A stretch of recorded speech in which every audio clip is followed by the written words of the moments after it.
Hello, a very blessed day to everyone. Today, we're going to talk about something you experience every single day, whether you realize it or not. Okay, so we're diving into varieties and registers of spoken versus written language. Okay, so this is me, Shariza Quisha, and let me start with two questions to get us thinking. All right. Why does a pulpit sermon sound completely different from a casual text message to a classmate? And second, how does your word or how do your words change when you're speaking to God versus speaking to a friend? So you already know the answers, right? The setting is different. The audience is different. The purpose is different. And because of that, the way we use language shifts. So that's exactly what we're going to explore today, how language changes depending on where we are, who we're speaking to, and what we're trying to accomplish. Which brings me to our learning objectives. All right. So by the end of this session, you'll be able to define language as a dynamic system of communication. Well, not just a set of rules, but something living and evolving. Second here, identify the core social and religious importance of language, well, especially for those of you preparing for ministry. And third, determine the distinct varieties and registers of spoken and written language so you can choose the right words for the right situation. Okay, so what exactly is language? So here's a working definition. Language is a structured, rule-governed system of arbitrary symbols used by a community to communicate meaning, transmit culture, and establish identity. Let me break that down for you. First, it's structured and rule-governed. So there are patterns, there is grammar, there's syntax. By the way, what is grammar? Okay, this is like the rule book on how to use the language, right? And syntax is like one of the chapters in that rule book of grammar, which tells you how to correctly use words in its correct order, all right? But here's the key point, okay? Language is not something that you learn once and never changes. Okay? Language evolves constantly through social interaction and cultural context. So it's not static. All right? Think about it. The English you speak today is different from the English your grandparents spoke. All right? What do we mean by that? Well, new words appear, old words kind of disappeared, and meanings shift, right? This is why understanding language is so important, especially for future ministries or ministers. Because if you're going to communicate God's message, you need to understand um, the language of the people that you're speaking to, right? Okay, now let's go to the next one, the vital importance of language. So why does language matter so much? Let me give you three reasons here. First, culture and identity. All right, so language preserves heritage, values, and worldviews across generations. So it's how we pass down our stories, our traditions, and our faith. All right. So when you speak someone's language, you're actually honoring their identity and keeping their culture alive. Diba? Second one here, sacred discourse. Okay. Language formulates theology or ritual prayers and community worship. So think about it. Every creed we recite, every prayer we lift up, every hymn or song we sing, it all depends on language. Diba? So without language, we couldn't express our faith or worship together, right? Now, the third one here is social action. Language, of course, builds consensus, advocates justice, and transforms institutions, right? So when you preach, when you counsel, or when you teach, you're using language to shape lives and communities, right? So words have the power to change minds or heal hearts and build a more just world. That's basically the greatest power of language, all right? Next one here. Okay, so more on the vital importance of language. Let's try to put all together those three ones I've discussed earlier, right? So what we've seen is that language serves two vital purposes in our lives, especially for those of us preparing for ministry, right?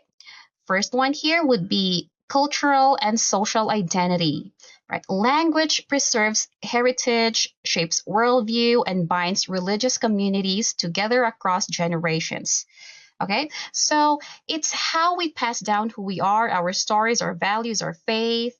And when you speak in a way that honors someone's culture, you're actually honoring their identity. I've mentioned that a while ago. All right.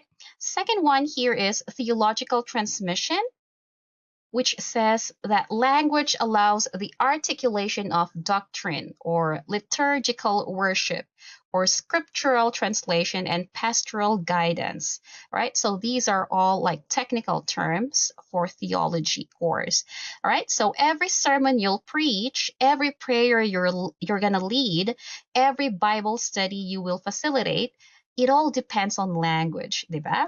So when we talk about language, we're really talking about two things, identity and faith. All right. And as future ministers, you'll be using language in both ways every single day. That is to connect with people and to share God's truth. Diba? That's the beauty of it, actually. Okay, now we're going to go to how language actually varies, right? Dimensions of language varieties. Okay, it says here language varies by geography, social group, occupation, and history.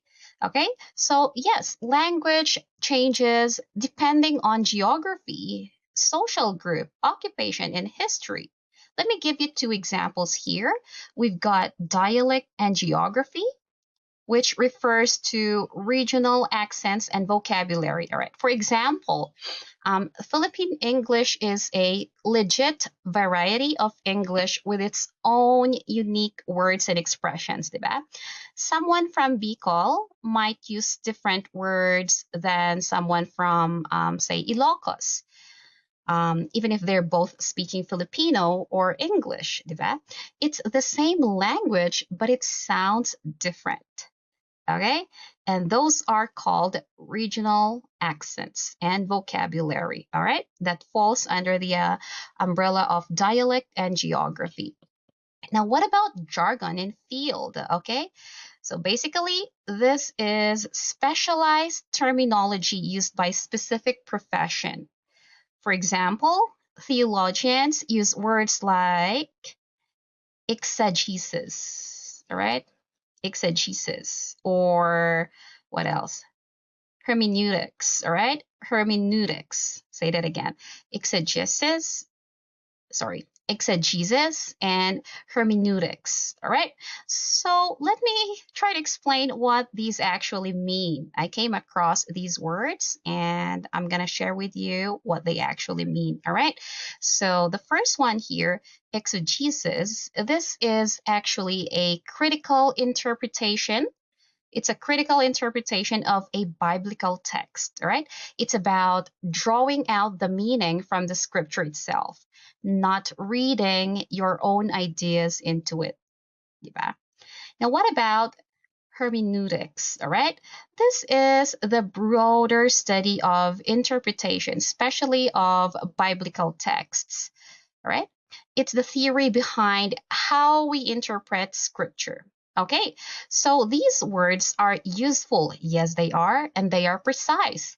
But only if your audience understands them. That's why knowing your audience matters, diba?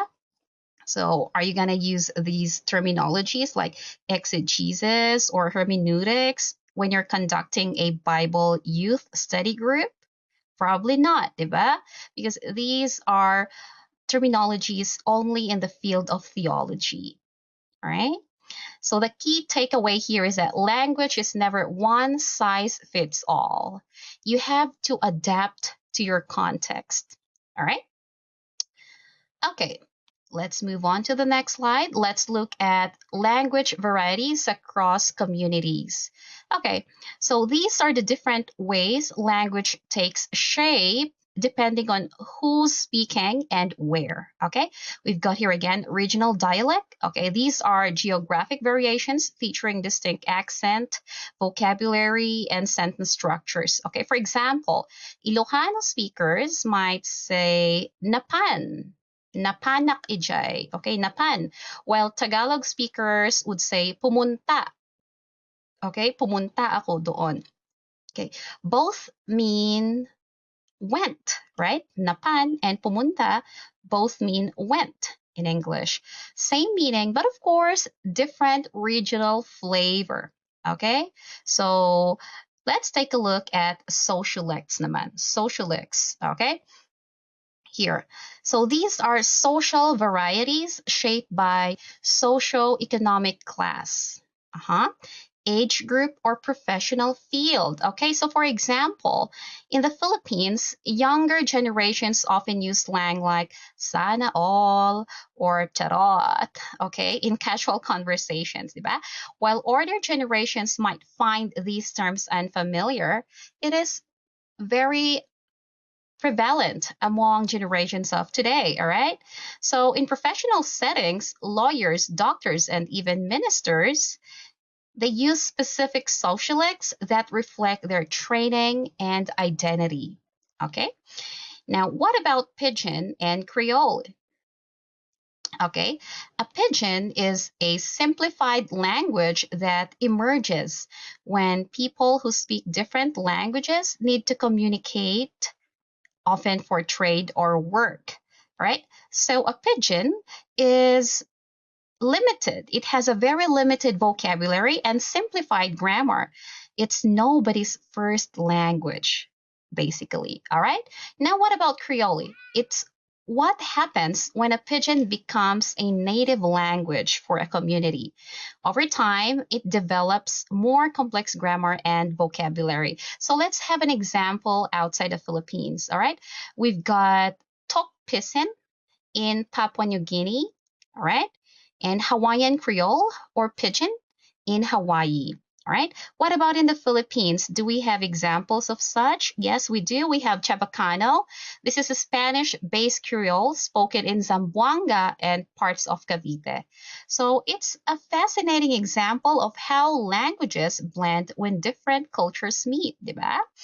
Now, understanding these varieties would help us appreciate the beauty, the history, and community in our everyday life. Diba? All right, language registers explained. Mhm. We come to the concept of language registers, okay? So, registers, as defined, refers to the level of formality and style you use in specific social situations. All right, so choosing the wrong register can, of course, cause miscommunication or disrespect. Let me give you an example here. All right, so if you're leading a formal service, you might say, let us join together in prayer. All right, but if you're with your friends, you would probably say, hey, everyone, let's pray. Diba? So same message, but they use different register. Both are correct, but they would fit different situations. One is for formal setting and the other one is for casual setting, all right? So the key here is knowing which register to use and when. Diba? As future ministers, you'll need to move between different registers, constantly, actually. So from formal sermons to casual conversations, all right? And that brings me to the 5 levels of language registers. Okay, now let's talk about this. We've got here 4, all right? I did not put in the screen about the last one, which is intimate, okay? There you go. Okay, so the first one here, frozen or static. Okay, so this is unchanging ritualistic language, I may say. All right, so think of traditional creeds or the Lord's Prayer or liturgical responses. Okay, this language is sacred and fixed, and you don't change it. Diba? Now, what about formal register? Okay, formal register is used for academic or professional presentations. All right? It's like a one-way communication where precision matters, diba? So think of academic papers or official documents and formal speeches. These all fall into the category of formal register. All right? Now, what about consultative? All right, consultative, this is professional. And of course, it's a two-way professional dialogue, okay? Like what happens when you consult a doctor or a lawyer. Now, in ministry, this is the register for pastoral counseling. So it's meant to be respectful, focused, and collaborative. Right, now what about casual? Casual, this is informal conversation among peers, right? So text messages, friendly conversations, small group fellowship, they often fall under these casual registers, all right? Now we've got here, as what I've mentioned, intimate language register. Of course, this is reserved for the closest relationships, family, a spouse, all right? So it's private and personal and not appropriate in public or professional setting, all right? So ministry requires you to move between these registers seamlessly. What does that mean, right? So you might pray in the frozen register. You might preach in the formal register. You might do counseling in a consultative register and have casual fellowship in, of course, a casual register. Then go home to your family in the intimate register, right? So that flexibility is actually a skill. Okay, now let's try to take a look at the next one. Okay, what we are looking at here, okay, are the differences between spoken versus written registers. All right, now let's talk about the difference. Spoken language is dynamic, all right? It's also immediate and interactive, diba? So it uses, the spoken language uses shorter sentences and pauses. It's like how I'm talking to you right now. So it relies on body language, tone, gestures, facial expressions. It often features casual or intimate registers, okay? What about written language? Okay, written language, on the other hand, is precise, right? It's planned, it's permanent. I would call it the 3 Ps of written language: precise, planned, and permanent. Okay, it features complex sentence patterns or sentence structures. It relies solely on explicit text for context. Okay, so of course it favors your formal or academic registers. Now let me give you a practical example. All right, while you're reading this, you'll try to listen to the practical examples I'm gonna give you. Now, if you're writing a sermon, you have time to actually choose your words carefully, and you can revise, edit, and polish that. All right, that is written language. Okay. But if you're speaking in a conversation, you have to think on your feet. All right? You cannot edit what you've already said. Well, you can take it back and say it again, right? But it's already been said, okay? So that's spoken language. both are actually important, but the register you choose will definitely affect how your message is received, all right? For example, a counseling session that is too formal would, of course, feel cold, diba? No matter how consultative the register is, but still, if it feels too formal, it's still cold, diba? As ministers, you need to know when to speak and when to write, okay? And how to adapt your register for each of these skills, speaking and writing skills, all right? Okay, let's look at a practical example of how registers affect pastoral communication. Okay, now imagine you someone has lost a loved one. All right, how should a pastor, all right, express condolence? Right? How would how would you express condolences? All right, so there are two choices here for you to choose from. I am sorry for your loss. I am here for you. Let me give you a hug and we can talk whenever you're ready. Or another one, we extend our deepest condolences. Please contact the parish office to coordinate the funeral liturgy. Which one would feel more comforting? Obviously, it would be letter A, right? Letter A, because it's warm, all right? Because it's personal, because it's compassionate, okay? While letter B here feels a bit cold and distant, even though words are well polished here. All right, so letter B is just an example of a formal language, all right? However, we need to remember that formal language during grief would create distance. It can also feel cold, failing to provide the warmth needed for genuine support. Diba? So registers must match not just the setting, but of course the emotional needs of the person you're speaking to. All right. So same something like, let me give you a hug. We can talk whenever you're ready. Those are words that are empathetic. All right. And those are words that are rather consultative and, of course, could be casual as well. All right. Okay. Another example here. All right. Imagine you are a youth pastor. All right. And you're giving a talk to teenagers, but you used heavy theological jargon words like soteriology, scathology, and propitiation. Okay. So what happens? Diba? What happens? Of course, the teenagers would tune out. Diba? They will feel confused or alienated. The message might be so powerful, but the register was wrong. Imagine using these words to your teenager group, no?